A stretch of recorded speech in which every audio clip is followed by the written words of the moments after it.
Hello, and welcome to another episode of ADHD History, the history of the world in no particular order. I'm your host, Xander Millette, here to provide you with another riveting tale. In today's episode, we'll embark on a mystical journey back to the heart of medieval Europe, exploring the enigmatic world of paganism. In a time marked by shifting cultures and religious transformations, the medieval period witnessed the clash of belief systems, where the ancient spiritual practices of paganism stood at odds with the rise of Christianity. Throughout history, the term paganism has carried a veil of mystery, conjuring images of nature worship, mythic gods, and ancient secret ceremonies. However, the true essence of pagan faiths during the medieval ages often remains obscured, overshadowed by the dominance of Christianity. In this episode, I'll navigate through the origins of pagan beliefs in pre-Christian Europe, the profound impact of Christianization on these ancient practices, and the continuing echoes of paganism that endured amid societal transformations.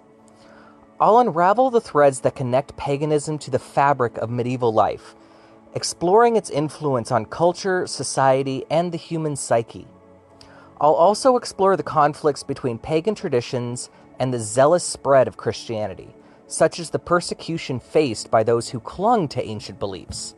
And I'll talk about the ways in which pagan beliefs managed to survive, leaving an indelible mark on the tapestry of European heritage.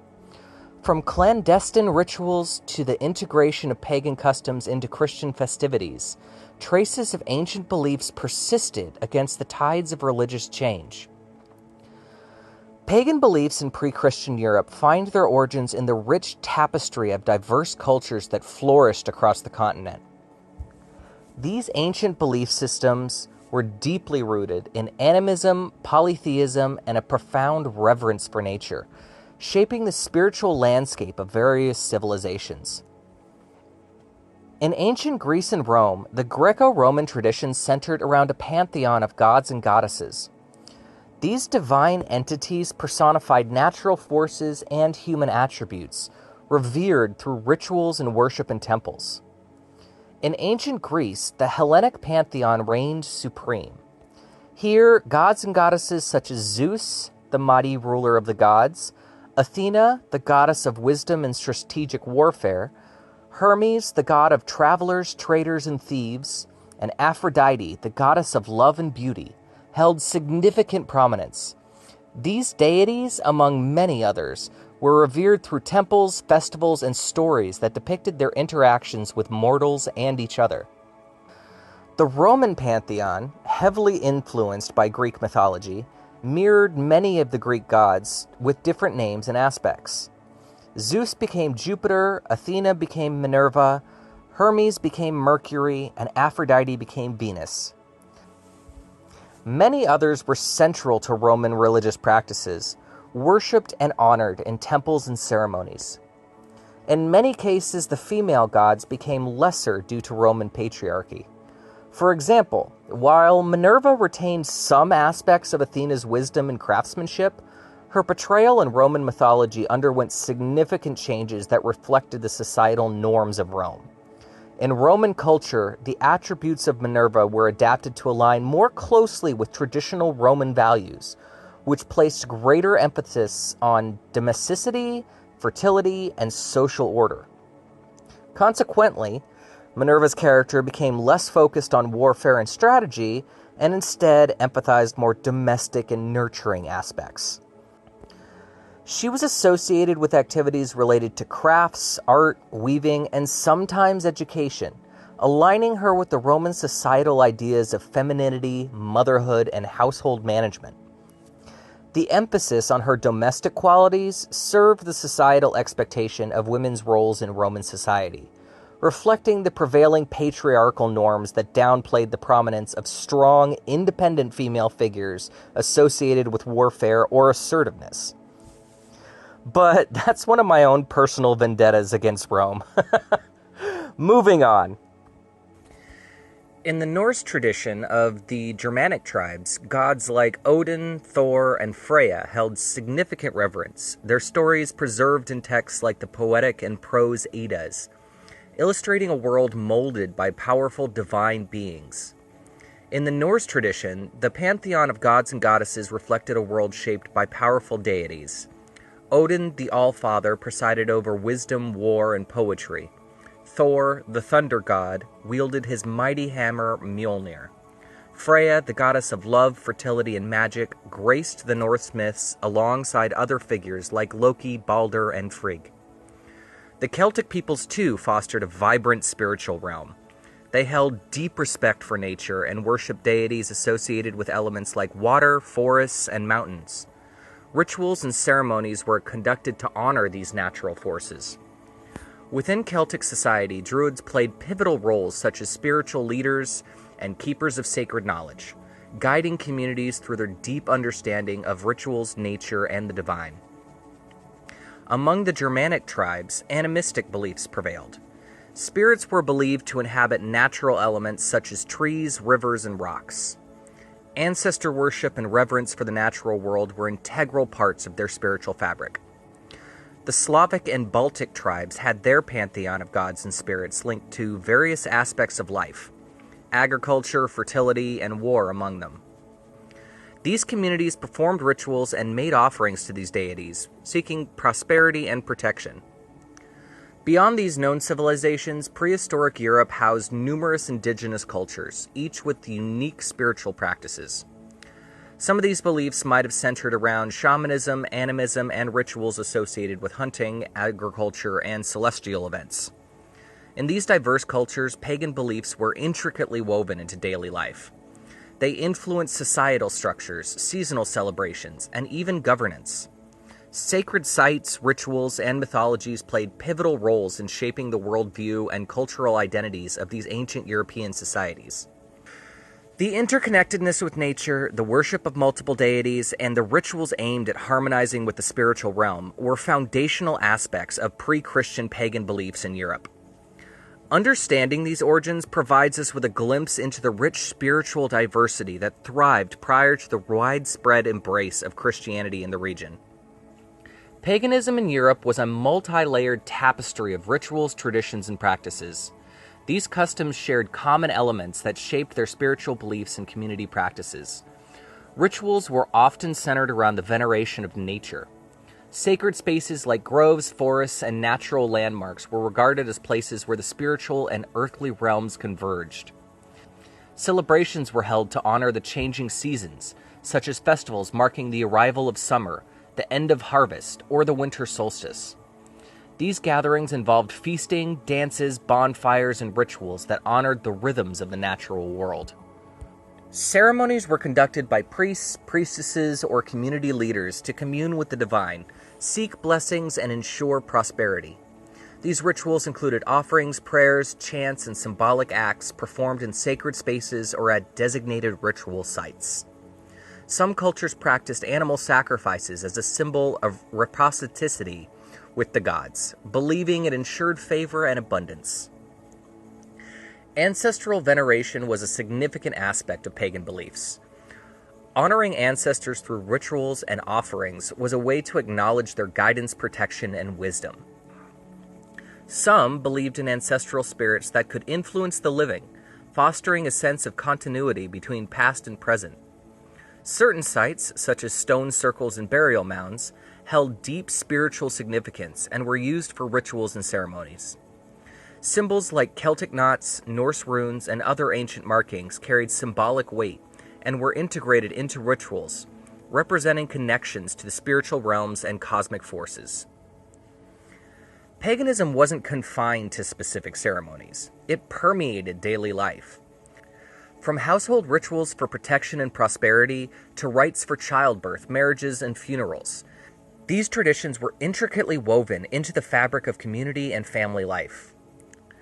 Spiritual leaders such as Druids among the Celts or Norse shamans played crucial roles in guiding communities, performing rituals, interpreting omens, and preserving traditions. These practices reflected a profound connection with the natural world acknowledging the spiritual realm and affirming a sense of belonging within a larger cosmic order. They left a lasting mark on the cultural heritage of Europe, shaping beliefs and practices that persisted for centuries. During the Middle Ages, Christianity's pervasive spread across Europe significantly altered pagan beliefs, initiating conflicts and eventually suppressing pagan practices as Christian dominance ascended. Originating in the Eastern Mediterranean, Christianity gradually expanded its influence throughout Europe, gaining momentum notably after the 4th century conversion of Roman Emperor Constantine. Missionaries and monks undertook crucial roles in disseminating Christianity, traveling across regions to evangelize, convert locals, and establish churches and monastic communities. Through royal support, political alliances, and zealous missions, Christianity gradually supplanted pagan customs. Under Christian dominance, education underwent a transformation. Monastic and later cathedral schools emerged as hubs of learning, emphasizing religious education, theology, and church doctrines. This Christian-centric educational system disseminated Christian values and teachings across societal strata. Concurrently, artistic and architectural expressions mirrored Christianity's ascendancy. Elaborate church constructions like cathedrals and monasteries became symbols of Christian faith and authority. Artworks, encompassing illuminated manuscripts, stained glass, sculptures, and frescoes, depicted religious narratives, reinforcing Christian principles.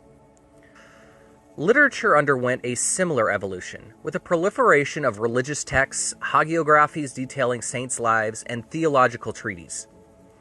Even secular literary works integrated Christian themes or moral teachings, highlighting the pervasive influence of Christianity on intellectual endeavors. Moreover, the consolidation of Christian dominance fostered a shared religious identity among diverse populations, providing a unifying framework across regions, languages, and societal divisions. An essential development was the institutionalization of Christianity through ecclesiastical structures. The Church held significant sway and collaborated with secular authorities to enforce Christian dogma and solidify control. Monastic orders like the Benedictines and the Cistercians were pivotal in Christian expansion and education. Monasteries served as centers for learning, safeguarding knowledge from antiquity. However, this preservation was often selective, favoring Christian teachings while suppressing or disregarding pagan philosophies and beliefs. As Christian influence grew, efforts to suppress pagan practices intensified. Pagan rituals, sacred sites, and traditions were viewed as heretical and were actively discouraged or prohibited by Christian authorities. Many pagan temples were destroyed, sacred groves desecrated, and ancient rituals outlawed. The rise of Christian dominance corresponded with the stigmatization of pagan beliefs and practices, leading to their gradual decline in many parts of Europe. Political and legal measures also supported Christianity's ascendancy. Christian rulers implemented laws and edicts that favored Christianity, limiting the rights and freedoms of pagans.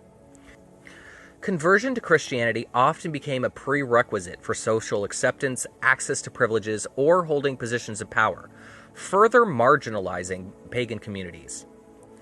The Christian Church actively discouraged and in some cases persecuted pagan beliefs and practitioners. The Christian clergy depicted pagan practices as heretical or demonic, associating them with superstition or witchcraft. This demonization led to the persecution of individuals who held on to traditional beliefs or pagan customs, climaxing in witch hunts and trials across Europe, particularly during the late Middle Ages and the early modern period. The Inquisition, established by the Church, aimed at rooting out heresy and often targeted individuals suspected of practicing remnants of pagan rituals or folk traditions. Those accused of witchcraft or paganism faced severe consequences, including torture, imprisonment, and execution, contributing to the suppression and eradication of pagan practices. The suppression of pagan practices wasn't uniform across Europe. In some regions, pagan customs persisted despite Christianization, often blending with Christian traditions or going underground. Additionally, efforts to convert pagans sometimes incorporated syncretism, where elements of pagan rituals were repurposed or reinterpreted within Christian contexts, aiming to ease conversion while retaining elements familiar to the indigenous population. Christianity's ascendancy was also marked by the Christianization of cultural symbols and practices. The fish symbol, known as ichthys, was adopted by early Christians. Initially used in pagan religions to signify concepts like fertility and life, it became associated with Jesus Christ as the fisher of men. Evergreen trees and wreaths, once used in pagan traditions to symbolize life and renewal, were repurposed for Christmas celebrations in Christianity, signifying the birth of Jesus Christ and the hope of new life through his teachings. Solar imagery, like sunbursts and halos, which held significance in ancient religions to symbolize divine power and enlightenment, were adapted in Christian art to represent the radiance of divine grace and holiness, often depicted around the heads of saints and figures such as Jesus Christ.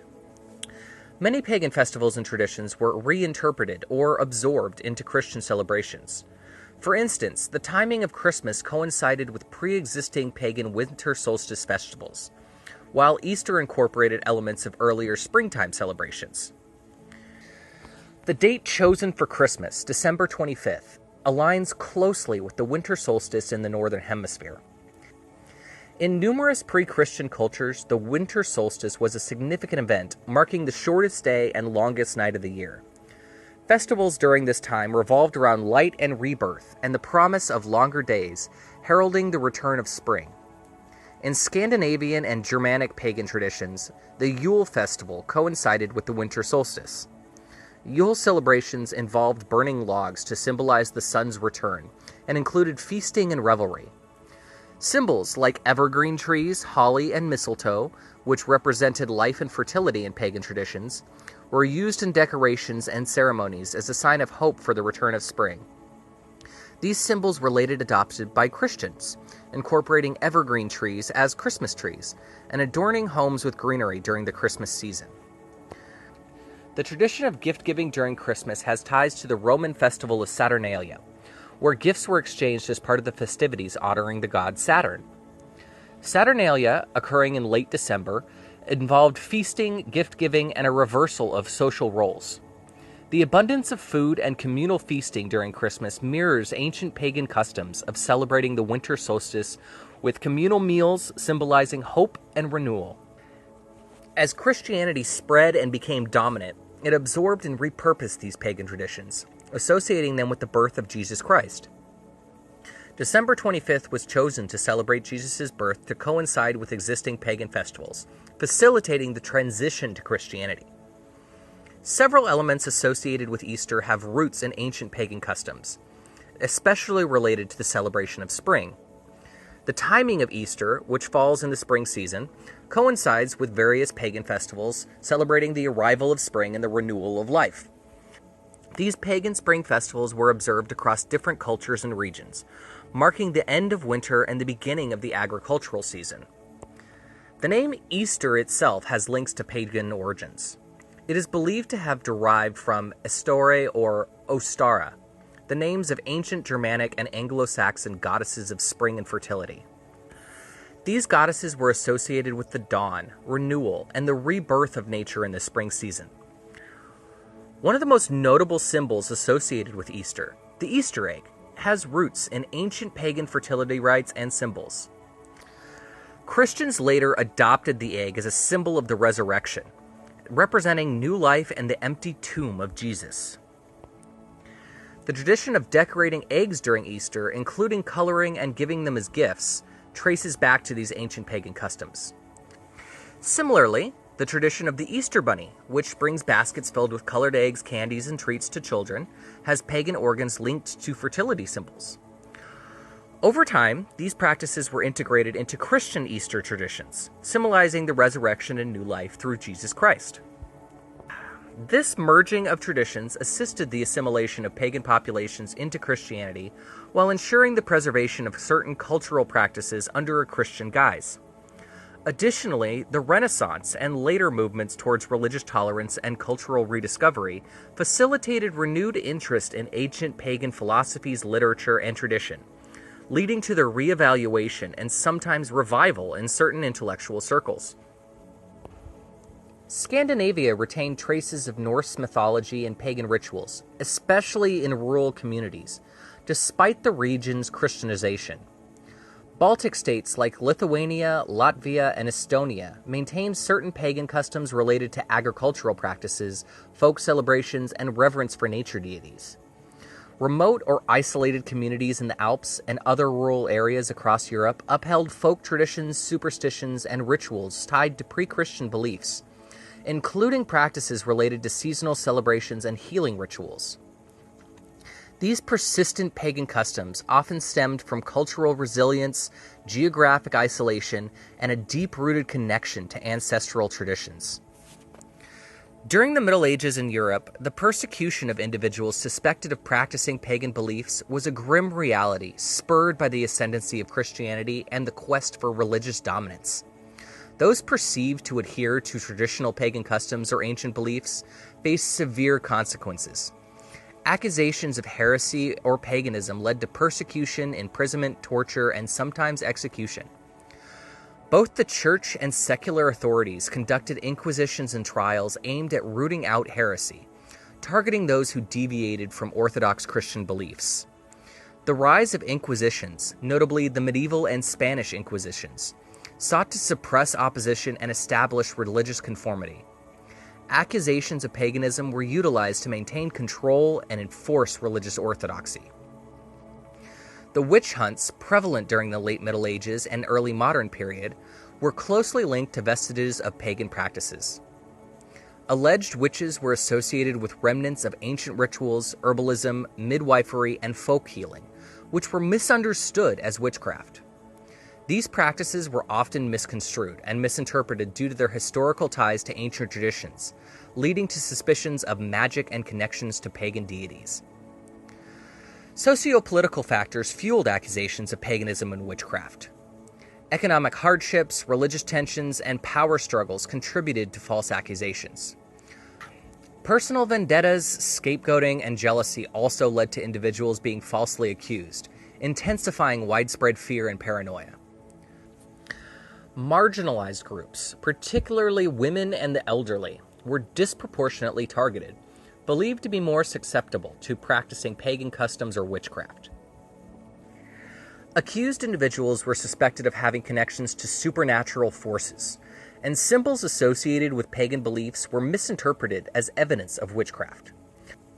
For instance, herbal gatherings during specific lunar phases, once part of ancient rituals, were distorted as dark ceremonies associated with paganism.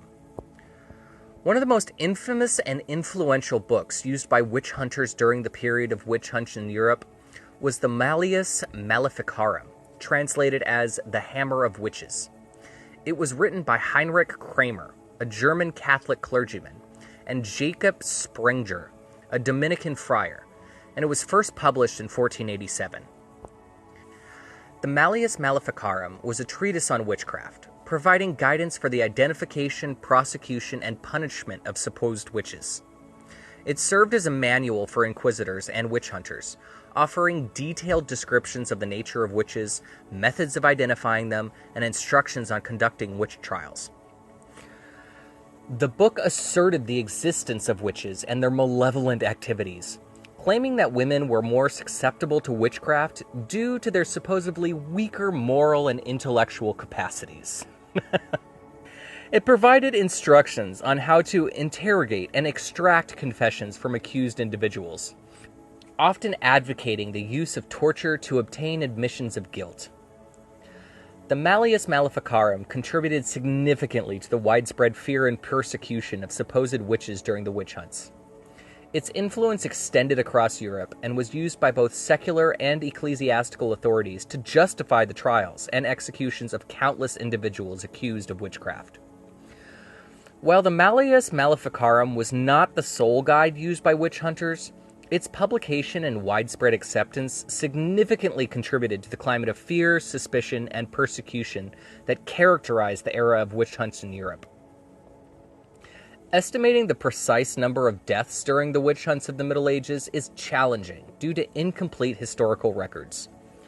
However, historical estimates suggest that tens of thousands to hundreds of thousands of individuals, predominantly women, were executed following accusations of witchcraft between the late 15th and 18th centuries in Europe. The methods of execution varied widely across regions and over time, often involving brutal forms of torture before death. Burning at the stake was a frequently employed method of execution.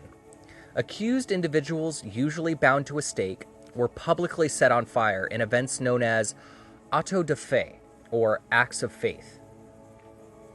Death occurred either from the flames or from asphyxiation due to smoke inhalation. Hanging was another method used to execute suspected witches, although burning was more prevalent during the peak of the witch hunts. Some accused individuals also faced drowning as a form of trial. They were bound and then thrown into nearby bodies of water. If they survived, they were guilty, and if they drowned, it was proof of their innocence. Makes zero sense, don't it? Before execution, many accused witches endured various forms of torture to extract confessions or force them to denounce their alleged involvement in witchcraft. Torture methods included stretching on the rack, sleep deprivation, water torture, and other cruel practices aimed at extracting confessions. One of the most famously known examples is the Salem witch trials in colonial Massachusetts during the late 17th century. 20 individuals, primarily women, were executed, 19 by hanging and 1 by pressing, after being accused of witchcraft. 20 individuals, primarily women, were executed, 19 by hanging and 1 by pressing, after being accused of witchcraft. In Europe, regions such as Germany, Scotland, France, and Switzerland experienced numerous executions of suspected witches during the height of the witch hunts. These tragic executions were part of a broader societal and judicial phenomenon characterized by mass hysteria, fear, and religious fervor that led to the unjust loss of countless innocent lives due to accusations.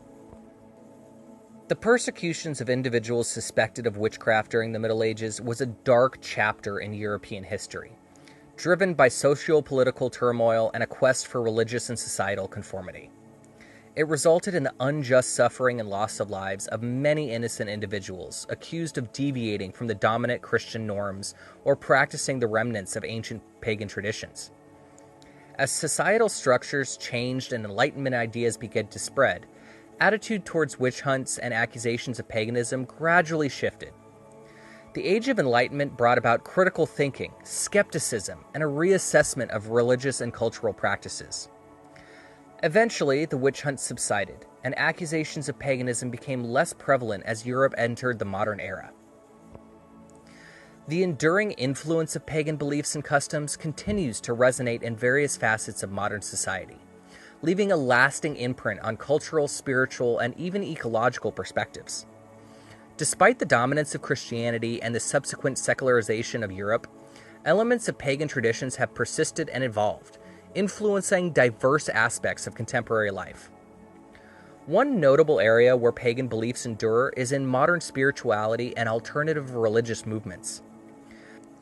Some individuals seek connections to nature, revere ancient gods and goddesses, and practice rituals inspired by pagan traditions.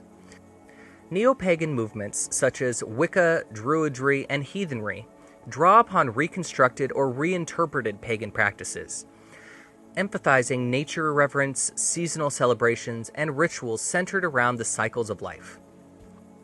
For instance, Wicca, a modern pagan religion, incorporates elements of witchcraft, nature worship, and ceremonial practices, emphasizing a harmonious relationship with nature and reverence for the divine in both male and female aspects. Druidry, inspired by ancient Celtic spirituality, emphasizes connections to nature, wisdom, and ancestral traditions. Modern Druids engage in rituals, celebrate season festivals, and strive to live in harmony with the natural world, while interpreting and adapting ancient practices to contemporary contexts. Heathenry, inspired by pre-Christian Germanic beliefs, focuses on the worship of Germanic gods and goddesses, rituals, and the preservation of cultural heritage.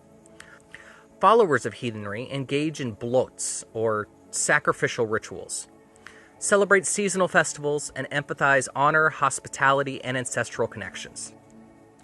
Why is paganism seeing a revival in America and Europe? Firstly, many individuals are exploring alternative spiritual paths beyond mainstream religions, seeking diversity in beliefs and practices that emphasize nature reverence and connections to ancient traditions. This appeal to diverse spiritual expressions attracts those looking for fulfillment outside conventional monotheistic faiths. There is a growing desire among people to reconnect with nature. Paganism's emphasis on reverence for the natural world resonates with those seeking a deeper connection with the environment in an urbanized, technology-driven society. The spiritual practices aligned with ecological awareness found in paganism draws individuals yearning to connect with the rhythms of the natural world. Another driving force is the emphasis on personal autonomy and freedom of belief in contemporary society. Paganism provides a framework for allowing individual interpretation, eclectic practices, and the liberty to explore spirituality on one's own terms, appealing to those seeking inclusivity and flexibility in their spiritual journey. Additionally, there's renewed interest in ancestral heritage and cultural roots. The revival of paganism reflects a resurgence of interest in reconstructing ancient pagan traditions, connecting individuals to the spiritual practices of their ancestors, and exploring the depth of pre-Christian European and indigenous spiritualities. Certain cultural practices and traditions rooted in pagan customs have experienced a revival in modern times. Folk celebrations tied to seasonal changes, such as May Day festivities or the celebration of the winter solstice, continue to be observed in various forms across different cultures, often incorporating elements of ancient pagan rituals. The accessibility of information through the internet, books, and media has played a pivotal role in the revival as well. It has enabled individuals to access diverse spiritual practices regardless of geographical boundaries. This dissemination of knowledge and global connectivity has facilitated learning, exploration, and adoption of pagan beliefs and practices worldwide. Paganism's decentralized and non-dogmatic nature offers a more fluid, experiential approach to spirituality, attracting those who seek personal and unstructured spiritual paths. Furthermore, the revival of paganism can also symbolize a countercultural movement or rebellion against established norms for some individuals. Embracing paganism may signify a rejection of mainstream religious, societal, or cultural norms, offering a sense of identity and community for those seeking alternatives to conventional lifestyles. The influence of pagan beliefs on ecological consciousness and environmentalism is also noteworthy. Pagan reverence for nature and its cycles has contributed to contemporary environmental movements. Many eco-friendly practices, ecological ethics, and advocacies for nature conservation echo the reverence for the natural world found in ancient pagan traditions. In contemporary art, literature, and cultural expressions, echoes of pagan beliefs and symbolism persist. Artists, writers, and creators often draw inspiration from ancient myths, folklore, and symbols associated with pagan deities or nature spirits. The use of pagan motifs, mythological themes, and archetypes in artistic expressions reflects a continued fascination and influence of these ancient beliefs on modern creativity. Literature, too, has been profoundly influenced by pagan myths and folklore. Writers and poets have drawn upon ancient tales, legends, and spiritual beliefs to create rich narratives and allegories. Authors like the late great J.R.R. Tolkien, who drew inspiration from Norse and Germanic myths for his epic works, and contemporary writers who explore themes of magic, nature, and the divine, continue to showcase the enduring appeal and influence of pagan heritage in literature. Cultural heritage sites and historical landmarks linked to pagan civilizations serve as tangible reminders of ancient beliefs. Ruins of ancient temples, stone circles, and megalithic structures found across Europe and other regions bear witness to the spiritual and cultural practices of past civilizations. These sites attract visitors seeking to connect with ancestral roots or explore the mysteries of ancient pagan cultures. The impact of paganism on art, literature, and cultural heritage underscores the enduring fascination with ancient beliefs and their significance in shaping human creativity and expression. By preserving and drawing inspiration from pagan heritage, contemporary society continues to find resonance and inspiration in the rich tapestry of ancient spiritualities, myths, and cultural practices. This legacy serves as a testament to the enduring relevance and influence of pagan beliefs on the cultural landscape of the modern world. As we conclude this exploration into the intricate tapestry of paganism in the Middle Ages, I've told you a chapter of history marked by clashes between ancient beliefs and the rise of Christianity. The tumultuous period witnessed the suppression, conflicts, and persecution of pagan traditions, culminating in the erosion of these ancient practices. Yet, amidst the dominance of Christianity, remnants of pagan heritage persisted, influencing contemporary spirituality, cultural expressions, and environmental ethics. Understanding this historical epoch isn't merely a voyage into the past. It's an illumination of the intricate forces that shape our present-day perspectives. It prompts us to reflect on the consequences of intolerance and the importance of embracing cultural diversity and religious pluralism in our modern world. It's a reminder of the continuity between the past and the present, inviting us to embrace the multifaceted tapestry of human spirituality and cultural evolution. So ends another episode of ADHD History. I hope you enjoyed listening as much as I enjoyed talking about it, and I hope to have you listen in again in 2 weeks. I'm thinking the next episode will be about the bubonic plague and other plagues like it, if I can keep my attention focused. You can find me on my Facebook page, ADHD History, on Blue Sky at ADHD History, and Twitter, Threads, and Instagram at It's ADHD History. I'll see you next time. Sayonara.